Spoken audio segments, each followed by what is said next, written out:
Frères et sœurs, bonsoir tous. Ce soir, nous allons expliquer la vraie concernant le livre du prophète Saé. Cette vraie dont nous allons parler concerne la fin du monde. Oh, Dieu va détruire une nation après l'autre, afin que les survivants des nations et de tous les peuples puissent se tourner vers Jéhovah. Ce sujet, en fait, dans le livre du prophète Saé, il y a des prophéties, plusieurs endroits, dans le livre du prophète Saé. En parlant de la seconde mois, du chapitre 14, il parle de la Philistie disant, la prophétie selon laquelle Dieu va détruire les Philistins. La Philistie. Quel genre de nation t'est-ce? Cette nation t'est dans l'ancien royaume d'Israël. Voisine du royaume de Juda, voisine du royaume d'Israël. Elle a toujours été l'ennemi du royaume de Juda et du royaume d'Israël. Mais le pré a prophétisé qu'il détruirait les Philistins. Ainsi, après ce que les Philistins ont été complètement détruits, Dieu a aussi dit que ce que les Philistins engendrent est venimeux, que ce sont des descendants de serpents. Ainsi, le pré a prophétisé que la Philistie serait détruite par la famine et qu'une fume de guerre viendrait du nord. Ainsi, Dieu a prophétisé qu'il détruirait la Philistie. Alors, la Philistie existe-t-elle aujourd'hui? Elle n'existe plus. L'ancienne Philistie, jusqu'aujourd'hui, n'est plus l'aile. C'est Dieu qui a retranché la Philistie. Pour quelle raison a-t-il retranché cette nation de Philistie? C'est parce que cette nation oppose maintes reprises au peuple de Dieu. Alors, Dieu a détruit la Philistie. La Philistie, bien ça correspond aujourd'hui. La Palestine au Moyen-Orient. Gaza. Cette terre est la terre des anciens Philistins. Mais, les habitants de Gaza d'aujourd'hui, les Palestiniens, ne semblent pas être des Philistins. Les anciens Philistins ont été détruits par Dieu. Alors, après avoir détruit la Philistie, il est dit ici, Jéhovah a fond Sion.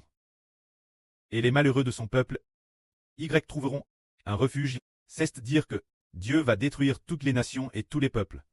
Mais, qu'il va établir Sion.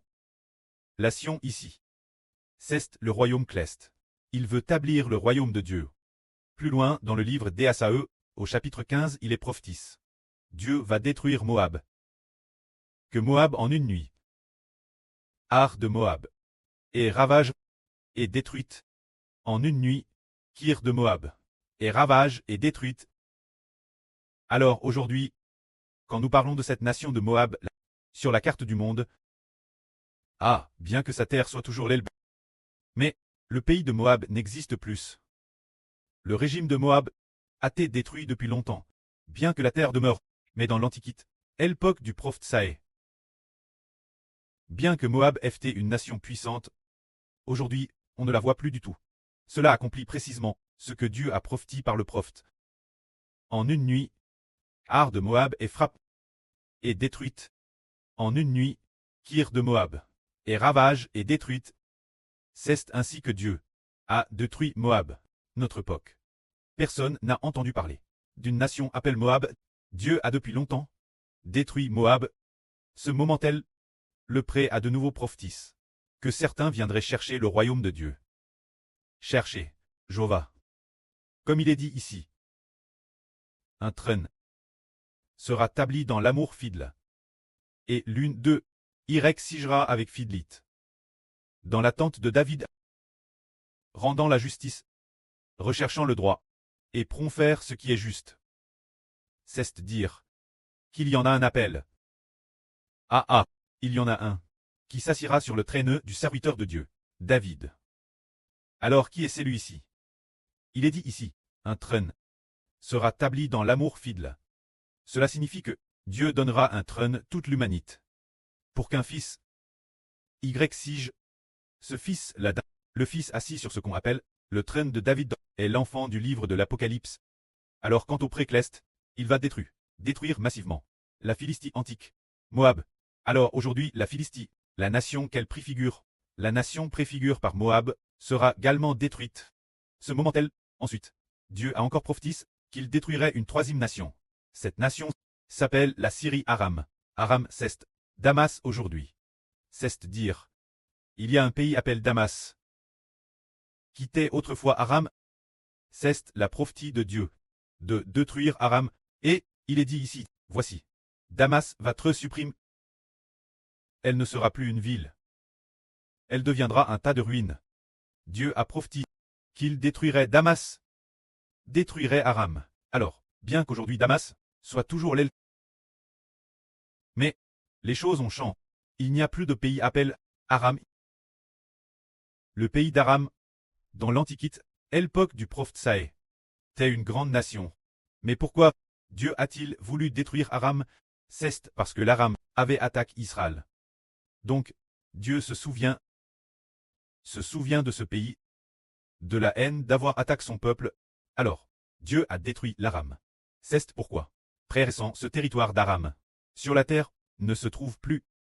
Ainsi, le pré a prophétisé ainsi. Concernant El Aram, après la destruction de l'Aram, Dieu dit, en ce jour, la gloire de Jacob sera affaiblie. Et la graisse de son corps priera. C'est dire que l'ancien royaume d'Israël va aussi s'affaiblir. L'ancien royaume de Juda va aussi s'affaiblir. Et en effet, l'ancien royaume d'Israël n'existe plus non plus. Ce moment, il est dit aussi. Comme lorsque le moissonneur ramasse le béel, moissonne de son bras l'épi, ou comme celui qui, dans la vallée de Répam, glane d'épis. Bien qu'il en reste quelques-uns. Comme pour un olivier, qu'on a secoué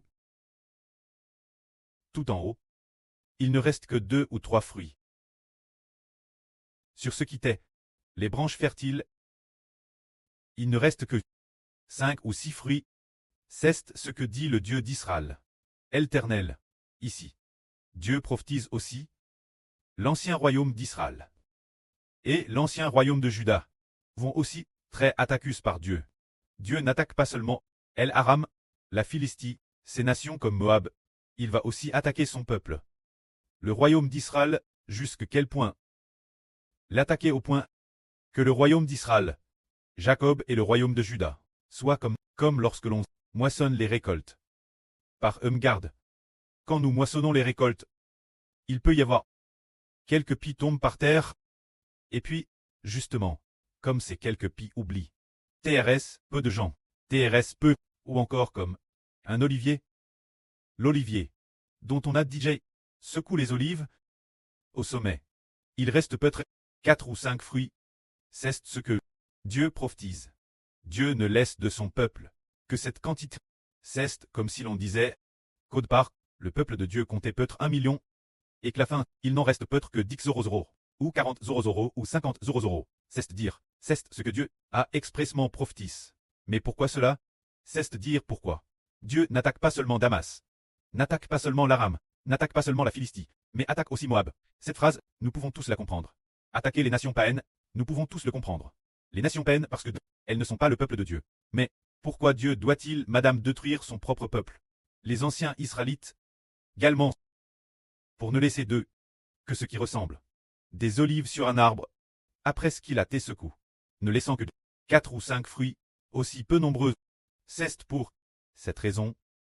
Dieu veut que les gens se repentent. Il faut tuer beaucoup de gens. Pour que ceux qui restent se repentent peut-être. Parce que Dieu veut obtenir une descendance qui s'appuie de tout son cœur sur Jéhovah. L'Éternel, notre Dieu, veut obtenir ceux qui aiment Dieu de tout leur cœur. Pour qu'ils deviennent le peuple lu de Dieu. Pour obtenir de telles personnes, le précleste l'Éternel. NH cite pas détruire de nombreuses nations païennes. Et de plus, madame parmi le peuple de Dieu, Dieu en a détruit beaucoup. Nen laissant qu'une toute petite partie. Alors, cette petite partie restante, quelle sera leur fin? C'est dire ce reste de personnes.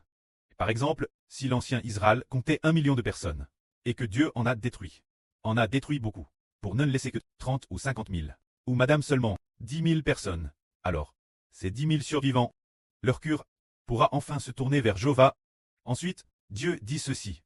Quand Dieu dit, c'est en fait, Dieu dit, la nation d'Israël est comme un olivier que l'on a secoué, au sommet duquel il ne reste que 3 ou 4 fruits, sur les branches qui étaient auparavant fertiles. Il ne reste que 5 ou 6 fruits. C'est ce que déclare l'Éternel, le Dieu d'Israël, et l'Éternel l'a dit. Ce moment-là, quand beaucoup de personnes d'Israélites, beaucoup ont te retranché et détruit, et que les nations païennes autour d'Israël ont toutes été exterminées. Qu'il ne reste d'Israël qu'une toute petite partie, peut-être seulement 1% de la population. Ce moment-là, Dieu dit, en ce jour, l'homme regardera vers son Créateur, et ses yeux verront le Saint d'Israël. C'est dire que, quand l'Éternel aura détruit tant de personnes, détruit les nations environnantes, et Madame son propre peuple, aura détruit, pour ne laisser qu'un si petit nombre de personnes, alors les gens regarderont vers Jéhovah, comme Dieu l'a dit. En ce jour, l'homme tournera ses regards vers son Créateur, et ses yeux verront le Saint d'Israël. Il ne tournera plus ses regards vers les autels faits de ses mains, et ne prêtera plus attention ce que ses doigts ont fabriqué, que ce soit les idoles d'Ashra ou les autels parfums. En ce jour, ils seront complètement abandonnés. C'est dire que lorsque Dieu détruira de TRS nombreuses personnes, et que toutes les nations seront détruites. Quant au royaume d'Israël, il ne restera que 100 personnes, ou peut-être Madame une seule. Si peu de monde, ce moment-là, le cœur de l'homme pourra revenir Jéhovah. Ainsi, frères et sœurs, comprenez-vous la majesté du pré-cleste. Si quelqu'un refuse de se repentir, Dieu ne sera pas indulgent. Le pré-cleste leur donne une chance de se repentir. Mais s'ils ne se repentent pas, Dieu les détruira. Par exemple, Dieu détruit beaucoup de gens pour permettre une petite partie. Ceux qui restent, les survivants, ceux qui n'ont pas été détruits par Dieu, ils puissent voir les œuvres puissantes de Dieu. Après la discipline de Dieu, les survivants, ceux qui n'ont pas été détruits par Dieu, pourront se repentir. Ainsi, le cœur de l'homme pourra se retourner. Pour revenir Jéhovah. Ce sujet, le livre du prophète Saé, dans d'autres chapitres, on a le dit aussi. Israël, ton peuple, fut-il comme le sable de la mer, seul un reste reviendra vers l'Éternel. Seulement une infime fraction, seule une infime fraction pourra revenir vers Jéhovah. C'est dire que la plupart des gens seront détruits par Dieu. Alors, nous comprenons que Dieu détruit tant de personnes, et ainsi, il fait passer le reste par l'épreuve du feu. Après l'épreuve de la souffrance, le cœur de l'homme n'osera plus se rebeller, et il saura comment revenir et se tourner vers Jéhovah. De plus, en ce jour, Dieu travers le Rédempteur Jésus. Après l'expiation par la crucifixion, le cœur de l'homme, les PHS de l'homme, seront effaces par le Seigneur Christ. Dieu pardonnera aux hommes les PHS commis. De plus, les hommes ayant vu de leurs propres yeux que ceux qui refusaient de se repentir et qui ont été détruits par Dieu étaient très nombreux. Après cela, leur cœur pourra sincèrement se tourner vers Jéhovah, le pré-cleste, afin que les enfants de l'Israël spirituel puissent comprendre comment revenir et se tourner vers l'Éternel. Le pré fera en sorte que notre génération voit de ses propres yeux ceux que Dieu a détruits, TRS nombreux. Le pré-cleste, par divers moyens, a détruit beaucoup de gens. Alors, les enfants de l'Israël spirituel, voyant que de nombreuses personnes ont toutes été détruites par Dieu, nous, les enfants de l'Israël spirituel, avons un cœur rempli de crainte, un cœur pieux, un cœur qui sait se tourner vers Dieu. Et c'est aussi avoir un cœur qui aime profondément le Seigneur, car c'est au salut du Seigneur, par lequel nos péchés sont pardonnés. Ainsi, un cœur qui sait se tourner entièrement vers le Seigneur Christ. Que la gloire soit rendue auprès et au Seigneur. Amen.